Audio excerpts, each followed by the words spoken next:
ದೇವಸ್ಥಾನಗಳಲ್ಲಿ ಕ್ಷೇತ್ರಪಾಲ ದೈವವಾಗಿ ಒಂದು ಅಥವಾ ಎರಡು ಗುಳಿಗ ದೈವದ ಸಾನ್ನಿಧ್ಯವಿರುವುದು ಮಾಮೂಲಿ. ಗುಳಿಗ ನೀಚನು ಉಗ್ರನೂ ಆದ ದೈವ. ಇಂತಹ ಗುಳಿಗನ ಕೋಲ ನೋಡಲೆಂದೇ ಭಾರಿ ಜನಸ್ತೋಮವೇ ಸೇರುತ್ತದೆ. ಆದರೆ ಇಲ್ಲೊಂದು ಕಡೆಯಲ್ಲಿ 9 ಗುಳಿಗ ದೈವಗಳಿಗೆ ಒಂದೇ ಬಾರಿ ಕೋಲ ನಡೆಯುತ್ತದೆ. ದೇವಿ ದೂತನಾಗಿರುವ ಗುಳಿಗನಿಗೆ ದೇವಿ ಆಲಯಗಳಲ್ಲಿ ಪ್ರತ್ಯೇಕ ಸಾನ್ನಿಧ್ಯ ಇರುತ್ತದೆ. ದಕ್ಷಿಣ ಕನ್ನಡ ಜಿಲ್ಲೆಯ ಬೆಳ್ತಂಗಡಿ ತಾಲೂಕಿನ ನಿಟ್ಟೆಡೆ ಗ್ರಾಮದ ಬರ್ಕಜೆಯಲ್ಲಿರುವ ಶ್ರೀ ದುರ್ಗಾಪರಮೇಶ್ವರಿ ನವಗುಳಿಗ ಕ್ಷೇತ್ರದಲ್ಲಿ 9 ಗುಳಿಗ ದೈವಗಳು ನೆಲೆಯಾಗಿವೆ. ವಿಶೇಷವೆಂದರೆ ಈ 9 ಗುಳಿಗ ದೈವಗಳಿಗೆ ಒಂದೇ ಬಾರಿ ಕೋಲ ನಡೆಯುತ್ತದೆ. ಈ 9 ಗುಳಿಗ ದೈವಗಳ ಅಪರೂಪದ ಕೋಲ ನೋಡಲು ಭಾರಿ ಜನಸಂದೋಹವೇ ನೆರೆಯಿತು. ತುಳುನಾಡಿನಲ್ಲಿ ನವಗುಳಿಗ ನೆಲೆಯಾದ ಏಕೈಕ ಸ್ಥಳ ಇದಾಗಿದೆ. ಈ ಬಾರಿಯ 8ನೇ ವರ್ಷದ ವಾರ್ಷಿಕ ಉತ್ಸವವು ಅತ್ಯಂತ ಯಶಸ್ವಿಯಾಗಿ ನಡೆದಿತು. ಈ ವೇಳೆ ಏಕಕಾಲದಲ್ಲಿ 9 ದೈವಗಳಿಗೆ ಕೋಲ ಸೇವೆ ಜರುಗಿದೆ. ಶ್ರೀ ದುರ್ಗಾಪರಮೇಶ್ವರಿ ದೇವಿಯ ಸನ್ನಿಧಿಯ ಮುಂಭಾಗದಲ್ಲೇ ಈ ನವಗುಳಿಗನ ಸಾನ್ನಿಧ್ಯವಿದ್ದು, ಈ ಹಿಂದೆ 1 ಗುಳಿಗ ದೈವಕ್ಕೆ ಮಾತ್ರ ನೇಮೋತ್ಸವ ನಡೆಯುತ್ತಿತ್ತು. ಆದರೆ ಪ್ರಶ್ನಾ ಚಿಂತನೆಯಲ್ಲಿ ನವಗುಳಿಗ ದೈವ ಇಲ್ಲಿ ನೆಲೆಯೂರಿದೆ ಎಂದು ತಿಳಿದು ಬಂದಿತ್ತು. ಹೀಗಾಗಿ ಕಳೆದ 3-4 ವರ್ಷಗಳಿಂದ ನವಗುಳಿಗ ದೈವಗಳಿಗೆ ಕೋಲ ವೈಭವದಿಂದ ನಡೆಯುತ್ತಿದೆ.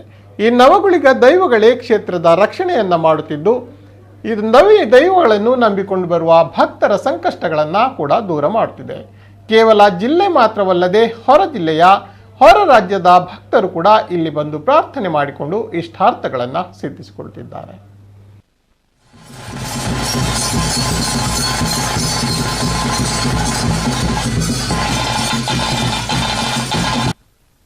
ಕುಣಿತ ಭಜನೆ ಕಾರ್ಯಕ್ರಮ ನಡೆಬೆರಡು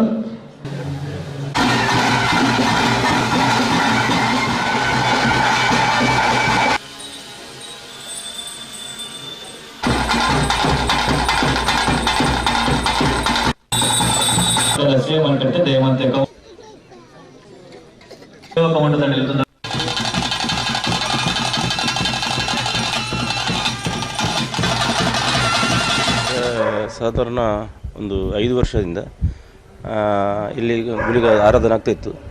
ಆದ ನಂತರ ದೇವಿಯ ಅಭಯ ಪ್ರಕಾರ ಇಲ್ಲಿ ನವಗುಳಿಗ ಅಂತ ಆಗಬೇಕಂತ ದೇವಿಯ ಅಭಯ ಪ್ರಕಾರ ನವಗುಳಿಗ ಸ್ಥಾಪನೆ ಮಾಡಿ ಅದಕ್ಕೆ ಪ್ರತಿಷ್ಠಾಪನೆ ಕೊಟ್ಟು ಅದಕ್ಕೆ ನವಗುಳಿಗೆ ಕಳೆ ಕೊಟ್ಟು ಇಲ್ಲಿ ಆರಾಧನೆ ಮಾಡಿಕೊಂಡು ಒಂದು ನರ್ತನ ಸೇವೆ ಕಾಲದಿಂದ ಕಾಲಕ್ಕೆ ನರ್ತನ ಸೇವೆ ಆಗ್ತಾ ಉಂಟು ಇಲ್ಲಿ. ಇಲ್ಲ, ಅದು ಒಂದೇ ಥರ ಗುಳಿಗನದ್ದೇ ಸೇವೆ ಒಂದೇ ಥರ ಅದು. ಆದರೆ ಇಲ್ಲಿ ವಿಶೇಷ ಏನಂದರೆ 9 ಗುಳಿಗ ಇದ್ದ ಒಂದು ವಿಶೇಷ ಅಂತ. ಗಗ್ಗರ ಸೇವೆ ಎಲ್ಲ ಒಂದೇ ರೀತಿ ಎಲ್ಲ. ಇಲ್ಲ, ಈ ಭಾಗದಲ್ಲಿ ಅಂತಲ್ಲ, ಯಾವ ಇದರಲ್ಲಿ ಇಲ್ಲ. ಉಡುಪಿ ಜಿಲ್ಲೆ ಆಗಲಿ ದಕ್ಷಿಣ ಕನ್ನಡ ಜಿಲ್ಲೆ ಆಗಲಿ ಎಲ್ಲಿ ಕೂಡ 9 ಗುಳಿಗ ಅಂತ ಇಲ್ಲ. ಇಲ್ಲಿ ಬೆಳ್ತಂಗಡಿ ತಾಲೂಕು ವೇಣೂರು ವಲಯದಲ್ಲಿ ಬರ್ಕಾಜ್ ಎಂಬ ಕ್ಷೇತ್ರ, ನಿಟ್ಟೆಡೆ ಗ್ರಾಮದಲ್ಲಿ ಬರ್ಕಾಜ್ ಎಂಬ ಕ್ಷೇತ್ರದಲ್ಲಿ ಮಾತ್ರ ಇರುವುದು 9 ಗುಳಿಗ ಅಂತ. ಬೇರೆ ಯಾವ ಕ್ಷೇತ್ರದಲ್ಲಿ ಇಲ್ಲ. ಅಂದರೆ ದೇವಿಯ ಒಂದು ಇಲ್ಲಿ ಭಕ್ತರಂತ ಬಂದರೆ, ಕಷ್ಟ ಕಾರ್ಪಣ್ಯದಲ್ಲಿ ಬಂದರೆ ಅದನ್ನು ದೇವಿಯಲ್ಲಿ ಪ್ರಾರ್ಥನೆ ಮಾಡಿದರೆ ಅದನ್ನು ಎಲ್ಲ ಇಷ್ಟಾರ್ಥ ನೆರವೇರಿಸಿಕೊಟ್ಟು ಬಂದ ಭಕ್ತಾದಿಗಳಿಗೆ ಕಷ್ಟ ಕಾರ್ಪಣ್ಯ ಎಲ್ಲ ದೂರ ಆಗಿ ಅವರಿಗೆ ಖುಷಿ ಮಾಡುವಂಥದ್ದು ದೇವಿ ಅನುಗ್ರಹ ಕೊಡ್ತಾರೆ. ಅದರ ನಂತರ ಇಲ್ಲಿ ಒಳ್ಳೆ ರೀತಿಯಲ್ಲಿ ಸೇವೆಯೆಲ್ಲ ನಡೀತಾ ಬರ್ತದೆ. ಒಂದು 2 ವರ್ಷಕ್ಕೆ ಮುಂದೆ ಇಲ್ಲಿ ಒಂದು ಕಾರ್ಯಕ್ರಮ ನಿರೂಪಣೆ ಯಾರೋ ಕರೆ ಕೊಟ್ಟರು, ಅಲ್ಲಿಗೆ ಬಂದೆ. ಅಂದರೆ ಆವಾಗ ಈ ಕ್ಷೇತ್ರ ಹೇಗಿತ್ತಂದರೆ ತುಂಬಾ ಡಲ್ ಆಗಿತ್ತು. ಅಂದರೆ ಅಷ್ಟು ಒಂದು ಇಂಪ್ರೂವ್ಮೆಂಟ್ ಇರಲಿಲ್ಲ. ಹಾಗೆ ಇವತ್ತು ಬರ್ತೇನೆ, ನನಗೆ ನೋಡಿ ತುಂಬ ಖುಷಿ ಆಯಿತು. ಅಂದರೆ ಇಷ್ಟೊಂದು ಇಂಪ್ರೂವ್ಮೆಂಟ್ ಆಗಿದೆ, ಭಕ್ತರು ಬರ್ತಾ ಇದ್ದಾರೆ. ಒಂದು ಇಲ್ಲಿ ಸ್ಥಳ ಸನ್ನಿಧದ ಕಾರ್ಣಿಕ ತುಂಬಾ ಇದೆ, ತುಂಬ ಖುಷಿ ಆಯಿತು. ಅಂದರೆ ಬೆಳಿಗ್ಗೆಯಿಂದ ಸ್ಟಾರ್ಟ್ ಆಗಿದೆ ದೈವಗಳ ಗಗ್ಗರ ಸೇವೆ, ಆಮೇಲೆ ಅನ್ನ ಸಂತರ್ಪಣೆ, ತುಂಬ ಖುಷಿ ಆಯಿತು. ಅಂದರೆ ನಾನು ಇಲ್ಲಿಗೆ ಬಂದ ನಂತರ ನಾನು ನನ್ನ ಜಾಬ್ ಎಂದರೆ ಡ್ಯಾನ್ಸ್ ಮಾಸ್ಟರ್, ಆಮೇಲೆ ಕಾರ್ಯಕ್ರಮ ನಿರೂಪಣೆ.